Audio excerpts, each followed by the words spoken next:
brought up idols. Pray that to Washington, Yeah. He's got idols all through here. You know, and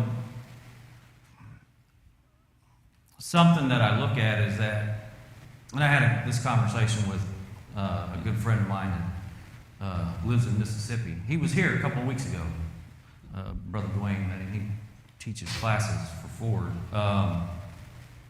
We were talking about how generations, there's a big difference between my generation and the generation now. And what I mean by that is there's a different work ethic. There is a different outlook and moral standing on things, as to where I think from my grandparents to my parents, there wasn't that big of a gap. I mean, there was a gap. Obviously, there's always a gap, but, you know, my grandparents were hard workers, helped everybody they could. My parents, you know, hard workers, could help everybody they could. My generation, hard workers. I don't know if we helped everybody we could. I think we're selective. Then now, the generation now, I don't know. Yes, ma'am. The funniest thing about that is that we are the same ones that our parents' parents raised us with those principles, and so we that had children also passed it on, but our children didn't take hold of it. Yeah, I think so. Because in the college in particular, I'm thinking of my grandson. I tell him things, teach him things about God, but then the teachers are teaching contrary, plus his peers are acting and saying contrary to the teachings that he has gotten. And I think that's evident across the board. I understand why the teaching of the parents don't hold true more than the environment. And I think it goes back to, in the speech here, about get organized and go to the school. Where have we spent the majority of our life other than at home? For 19 years, 18 years at school? If you really think about it, and then after school, once you get out of school, you either go to college and or you go to work. I just wanted to say that I think what Bruce said, what it all goes back to is putting God's will before your will. I think it's selfishness. Everything that takes you away from church, everything that takes you away from what God has commanded, all comes down to being selfish. You want your will before God's will. God says, not forsaking the assembly. Well, you don't feel like going, so you don't go. That's being selfish, and that's everything that takes you away from it. It's all about me. Me until fill in the blank. Until something happens to me. Yes, sir. John 1 says that Jesus is light. John 1, verse 4, in him was life, and the life was the light of men. And the light shines in the darkness, and the darkness did not comprehend it. Your question was, how do we kind of understand Paul Harvey's statement, I want to engulf the world in darkness. The adversary wants to blind us or decrease the light of Jesus. And so when he does that, then we get into the me concept. Right? So it's the adversary playing in the background, and he's trying to dim the light of Jesus Christ, kill the hope of what he has done. Right? When you take away hope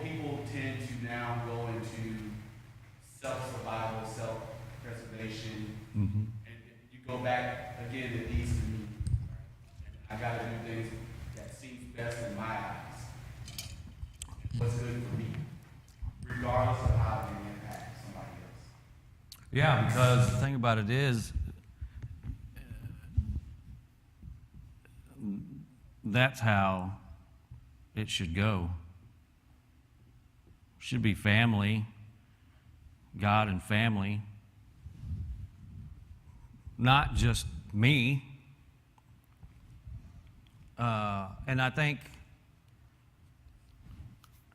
there's a big challenge in today's world. The church has a big hurdle to go over. We have a big hurdle, especially now. You know, I'll be 57 in November. Got grandkids now, and I'm thinking about their future, along with my kids. But like, what's it going to look like? Well, 50 years from now, I don't know if I'll still be here, but it's wishful thinking. But what's it going to look like 30, 40, 50 years from now? Yes, ma'am. First of all, I can make a comment. I don't think we pray for the young people enough because I always think it's a scripture that says generations were lost. When we don't pray for our young people, generations will be lost. And the funniest thing about the United States, I have to say, the me concept. Whenever something really, really, really seriously happens, the President of the United States will say, let us pray. And the thought comes to my mind, oh, they're trying to pull up God now and use him, but God is not going to be. He's not going to hear it. No, but you know, when God, some of God's people are involved, he will, do something about it because his people, he's trying to preserve his people. And also to win some souls, because some people get saved during a crisis in the country. Yeah, it's typically. Yes, ma'am. The first thing that came to my mind when you stated about the whole world of darkness is the fact that they want us to believe a lie to be true. Even when it comes to the way the world was created, philosophy, their teaching colleges. Also, just the way it's like in general, it is okay even in high school or middle school. I remember when my kids was in middle school, they had some of the guys came there in heels, and it's supposed to be acceptable. And these kids just start saying, well, that's my friend, it's okay. So that's why the Bible says you got to muzzle your eyes. You don't look to the left, you don't look to the right, you just look forward. And if you stay in a straight and narrow way, you can't be tossed in either direction. And that's what's happening now. You don't know the truth. The truth is not being compelled and not being taught and not saying, this is what you got to do. Everybody's just so lax with everything that's going on. It's just like even with the gospel. You have to make sure of who you even put in a pulpit to preach. You be coming and preach a different doctrine about marriage and divorce because everything's acceptable now. So, that's why it's so important to know the word, place it on your heart, and do according to God's will, what he commands. Because you could easily start believing a lie and think it's really the truth. Because you don't search the word. You don't look at precept upon precept, lie against lie, and compare the two. You just accept what's being presented to you. And you can't do that. And you have to teach our kids, you cannot look at life that way.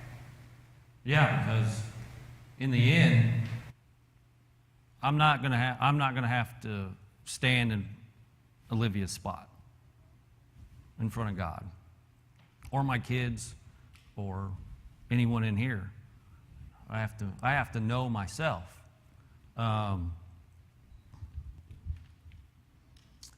One of the scriptures that kept coming to my mind, especially in the very beginning, engulfed the world in darkness, is James 4:7. Therefore submit to God, resist the devil, and he will flee from you. Draw near to God, and he will draw near to you. It's not happening. Judge for Olivia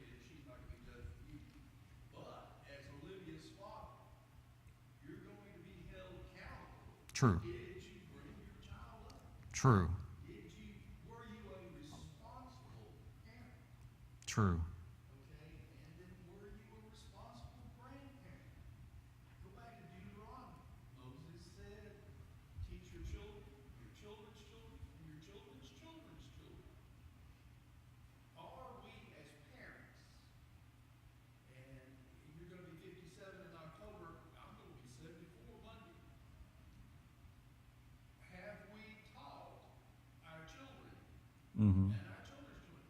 If our children are not here, and by here I mean in the church, if our children are not in the church, why? And the first person to ask why is me. And I'm glad you brought that up. And I saw when I was doing some research, there was a panel of denominational preachers, and this one, I mean, he's so anyway. Yeah, it's Joel Osteen. He's just everywhere, But the comment he made kind of resonated with me. I was like, wow. He was like, when our children says, oh, I don't feel like going to school today, what do? Oh, you're going. They remember that. I felt bad because I don't know if it was Tyler or Chase said they were sick when they were in middle school, and I go, whatever, you're going to school. Well, I ended up having to go get him later because he threw up at school. So I felt bad. But the point is he was saying, why don't we do that at church? Like, to your point, if our children aren't here, why? I remember when Jen and I first moved to Georgia back in '92, her grandmother would call her on Sunday. Go to church. In the beginning, I didn't grow up in the church. Jen grew up in the church. We should have that conversation. Some yes, some were no. And Wilma, her grandmother, consistent. Always call. So to your point, yeah. Whether it's here at South Cobb or fill in the blank, if they're not there, why not? That's a hard thing which I've had a problem dealing with, is because some of my kids are grown and moved out, and so they're not there sometimes. And so you start, this is what I was talking about earlier. How do you approach that? Because sometimes you want to talk about it, sometimes you don't. Because if you want to go to your children and go, well, hey man, why wasn't you at church today? And if you keep kind of like the Bugs Bunny cartoon, hitting them over the head, are you going to drive them away or not? But you can't look at it that way. You have to keep doing it. Maybe you have to find a different avenue or a different approach. Yes, ma'am. I'm finding out thinking about my son. Every Sunday, I call him and ask him. So he knew the routine. So he stopped asking. Yeah. That hasn't happened here yet, because I know where he lives, but, and it's not far. Yes, ma'am. And to your point, I think that's where, as parents, we have to pray a lot for our children. To pray. Because like you said, we don't want to beat them over the head. Our Heavenly Father can do what we do. Yeah.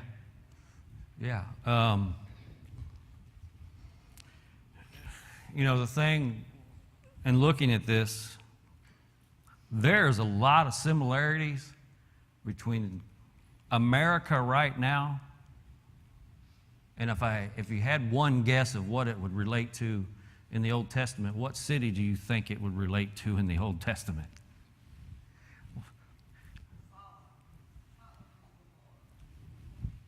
Yes. It's scary, picture perfect.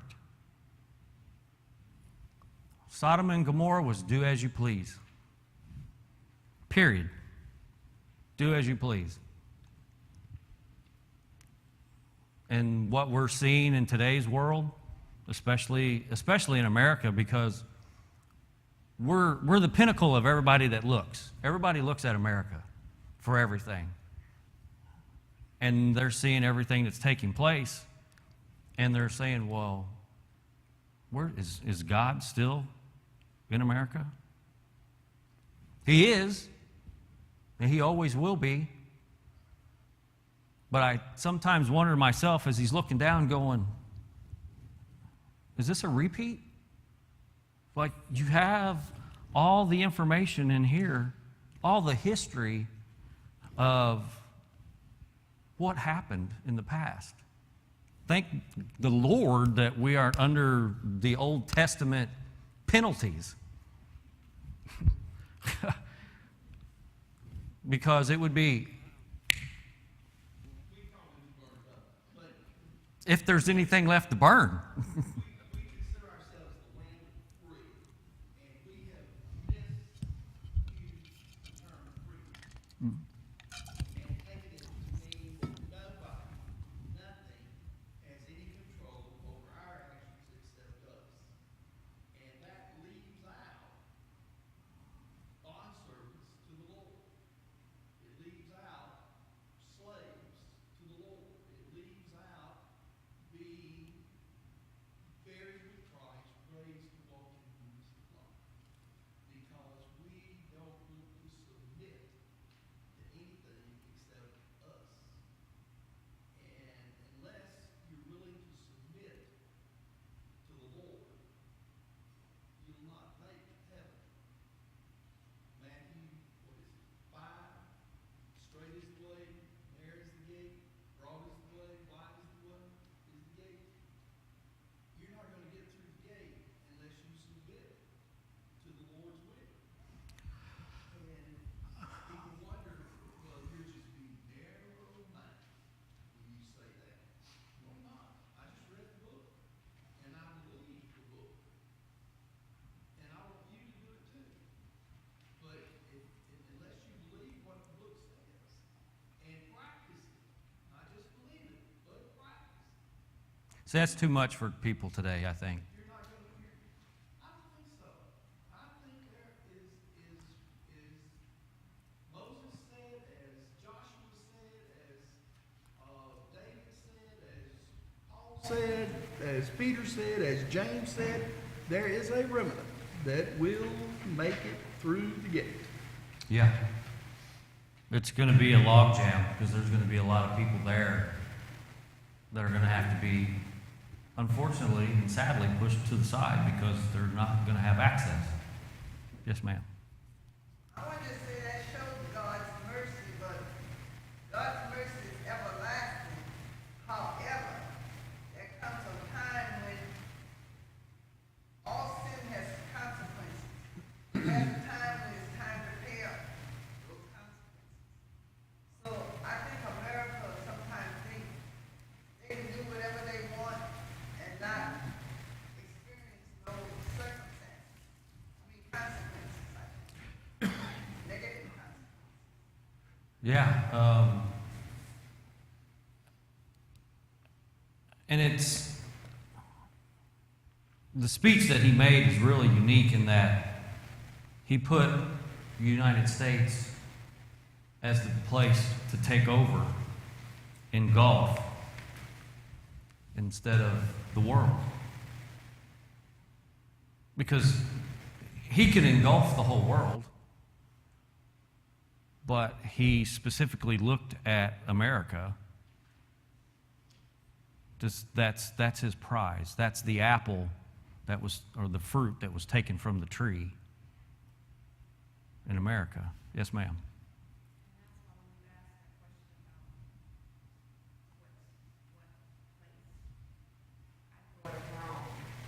Mm. Like you said, Sodom and Gomorrah, Rome was very much like that. But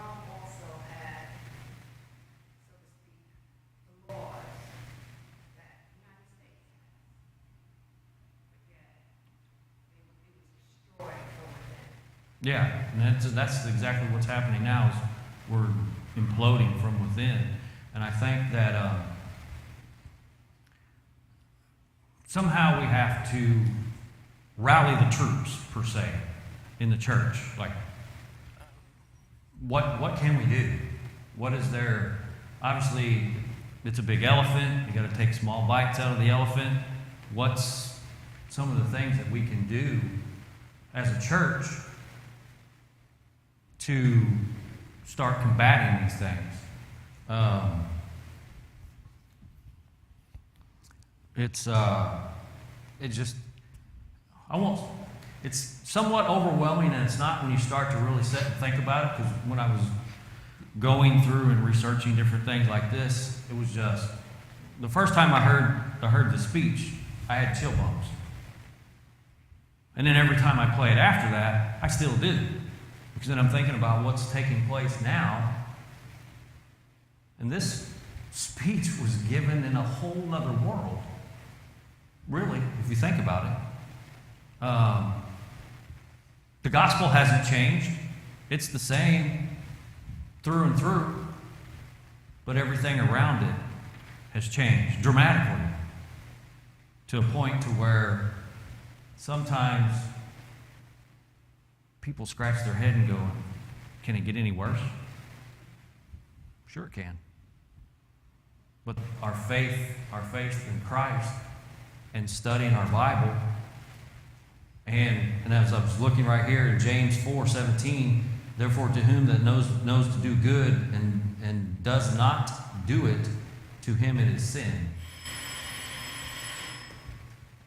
Yes, ma'am. I was thinking about England. I don't know if anybody listens to it, but in England, probably nobody goes to church. Probably nobody. I've heard it on the news. Plus, I spoke to some people that came to the U.S. and I invited them to come to service with me. And one of the persons said, "We don't go to church." And I thought about it. I said, "Now, America left England. Correct me if I'm wrong." To practice their religion, but some people say it was because of the taxes. America started off on a good way, yet still flips the script. That just doesn't, I don't know. The devil is extremely good at his craft. Because just like Eve in the garden, he just changed a couple of words. That's all he did. Oh, surely you're not going to die. Like she was thinking, oh, I'm going to die right now. Well, it's not what he was talking about.